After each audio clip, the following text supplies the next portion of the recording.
Hoy te queremos contar acerca de la voluntad de Dios. Cuando yo empecé a conocer a Dios fue en medio del dolor y yo recuerdo que constantemente yo le pedía algo a Dios y una y otra vez oraba por lo mismo y lo mismo y lo mismo, incluso yo lloraba mientras hacía esta petición y pasaron meses y parecían que las cosas salían peor, parecía que nada mejoraba y obviamente esto me hería muchísimo porque yo quería que esto que yo le estaba pidiendo se haga realidad. Y la sola idea de pensar que no se va a hacer realidad me hacía trizas. Y yo recuerdo que había gente, incluso gente cristiana, que me decía, no, es que es imposible que pase eso que tú quieres. Y yo recuerdo que en mi mente y en mi corazón yo decía, no, si no pasa es porque Dios no quiere que pase, pero no porque no puede hacer que pase, porque Dios es Dios de lo imposible y Él puede hacerlo todo, incluyendo lo que yo le estaba pidiendo. Entonces, yo te cuento esto porque quiero compartirte lo que Dios me enseñó. Lo primero que Él me enseñó es que su voluntad es soberana. Y eso significa que sea que tú le estés pidiendo, que tú quieras, o incluso cuando tú pienses que las cosas se acabaron, si por ejemplo tu relación está rota y tú dices, no, es que ya no hay más que hacer, Dios me enseñó que el que tiene la última palabra es Él. Él es el que dice aquí sí y aquí no. Él es el que tiene la última palabra porque su voluntad es soberana. Segundo, me enseñó que para que un ser humano sea feliz necesita soltar.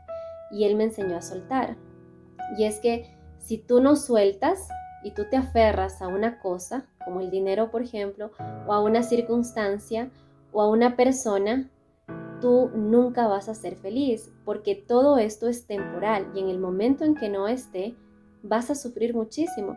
Y es que si tú pones como el centro de tu vida a algo que no sea Dios, tú estás idolatrando a este algo, sea una cosa, sea una circunstancia, sea una persona, y si tú idolatras a algo de esto, tú jamás vas a ser feliz porque para ser feliz uno necesita gozo y necesita paz. Y la fuente de gozo y de paz es Dios, no es esa cosa o esa circunstancia o esa persona que tú has convertido en el centro de tu vida. Tú estás poniendo a eso en el lugar que le pertenece a Dios. Tú necesitas que Dios sea el Dios de tu vida para que tú tengas esa fuente de gozo y de paz en medio de las circunstancias o de las cosas que vengan en tu vida, porque recuerda que vivimos en un mundo caído. Entonces, Dios me enseñó lo importante que es soltar y de hecho la Biblia te enseña constantemente a soltar. Por eso te dice que no te hagas ídolos. Y la gente piensa a veces que los ídolos o la idolatría tiene que ver únicamente con las imágenes, si uno adora, etc. Y en realidad no, en realidad la idolatría tiene que ver con todo aquello que tú pones en el lugar que le pertenece a Dios. Qué importante es que aprendamos a soltar para que nosotros podamos tener una felicidad plena, esa verdadera felicidad como llamo yo, y para que podamos amar a las personas de una manera sana sin idolatrarlas, para que podamos disfrutar de las cosas sin idolatrarlas y de las circunstancias también podamos disfrutar sin caer en idolatrías. Entonces Dios me enseñó que nosotros necesitamos soltar y necesitamos también soltar los anhelos de nuestro corazón. Y yo recuerdo que esta petición que yo tenía me estaba desgastando porque de verdad, o sea, era constantemente pedirle lo mismo y lo mismo y lo mismo. Y o sea, me estaba desgastando el ver cómo las cosas parecía que iban peor y me estaba haciendo daño. Y hubo un punto donde ya no aguanté más, donde me sentía cansada física y mentalmente. Y recuerdo que fue ahí cuando Dios me llevó a la historia de Abraham. Abraham, un anciano que tuvo un hijo junto con su esposa que también era anciana y sin embargo ella quedó embarazada cuando ellos tenían casi 100 años y esto fue un milagro de Dios porque Dios se lo prometió a Abraham y tuvieron a su hijo Isaac y sin embargo cuando Isaac era un niño Dios le mostró a Abraham que debía sacrificar, es decir, que debía matar a su hijo Isaac. Yo sé que para los que no conocen aún de Dios esto les parecerá sumamente impactante, pero todo tiene un propósito.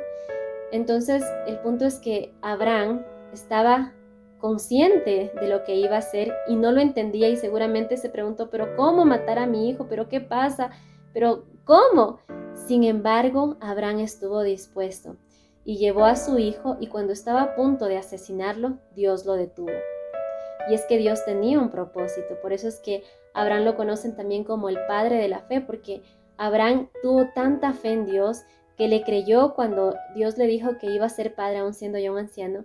y también estuvo dispuesto a matar a su propio hijo cuando Dios le dio una instrucción, porque Dios a la final proveyó para que obviamente esto no suceda y Abraham no mate a su hijo. Y todo tenía un propósito. Esto le ayudó a Abraham a que su fe crezca. Y fue ahí cuando yo entendí que yo necesitaba soltar esa petición, soltar ese anhelo de mi corazón y estar dispuesta a la voluntad de Dios.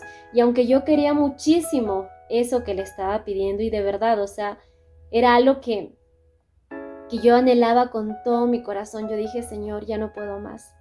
Así que en este momento yo pongo esto en tus manos, te lo entrego a ti, para que seas tú quien dispone.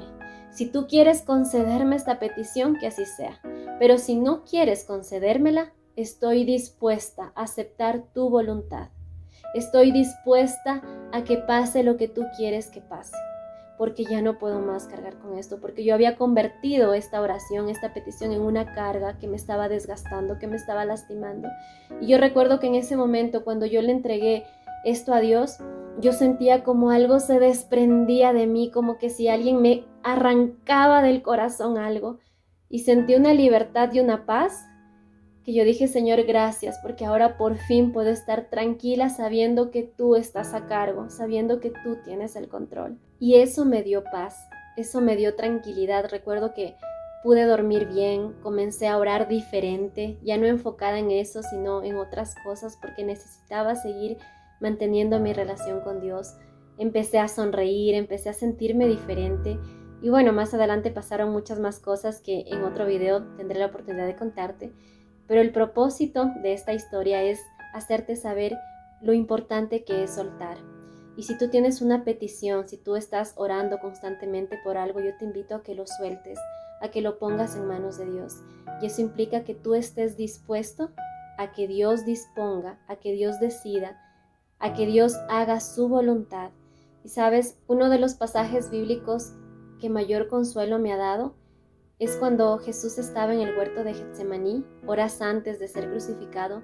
Jesús sabía lo que le esperaba en unas horas e incluso él sudó sangre. Imagínate cuán ansioso, nervioso y asustado debió sentirse, porque recordemos que aunque era el Hijo de Dios, aunque era Dios mismo, él vino como ser humano e imagínense el miedo que tal vez debió sentir o la angustia de saber lo que le esperaba, porque no era algo que podía pasar o no. Él sabía lo que le esperaba en unas horas, él sudó sangre. Y yo no creo que haya cosa en esta vida que hasta ahora a ti te haya hecho sudar sangre, por lo menos a mí no. Sin embargo, Jesús pasó esto. Yo recuerdo que cuando yo leí la historia en la que él se fue al huerto de Getsemaní, él hizo una oración que cambió totalmente mi visión, donde él le dijo, Padre, si tú quieres, pasa de mí esta copa amarga. Él se refería a la crucifixión que le esperaba. Pero lo increíble es cuando le dice, pero que no se haga mi voluntad, que se haga la tuya. Y a mí esto me impresiona, porque cuando tú estás dispuesto a que se haga la voluntad de Dios y no la tuya, tu vida cambia. Cambia por completo tu manera de ver la vida, cambia por completo tu sentir. ¿Por qué? Porque tú estás dispuesto a la voluntad de Dios. Uno sigue teniendo anhelos, sigue teniendo peticiones, sigue orando a Dios, sin embargo, estando dispuesto a que sea Dios el que dispone, a que sea Dios el que hace su voluntad, aunque eso implique decirle no a aquellas peticiones que yo tengo. Y eso es realmente lo que nosotros necesitamos para disfrutar de esta vida de una manera plena, porque recordemos que vivimos en un mundo caído, en un mundo donde existe el dolor, el sufrimiento, las injusticias, en un mundo donde la gente muere. Pero sabemos, como dijo Jesús, que aunque hayan aflicciones, que aunque vengan dificultades, aunque venga la tristeza, aunque vengan sufrimientos, estemos confiados, porque Jesús ya venció todo eso. Y lo que nos espera es un lugar donde ya no habrá ni dolor, ni tristeza, ni llanto. Un lugar perfecto junto a Él, gracias a la gloria que Jesús nos entregó. Así que yo te invito a que entregues tus peticiones, tus anhelos a Dios y que elijas descansar confiando en Él, sabiendo que Él te ama y sabiendo que su voluntad es buena, es agradable y que es perfecta, sabiendo que Él sabe lo que hace, pero sobre todo para qué lo hace.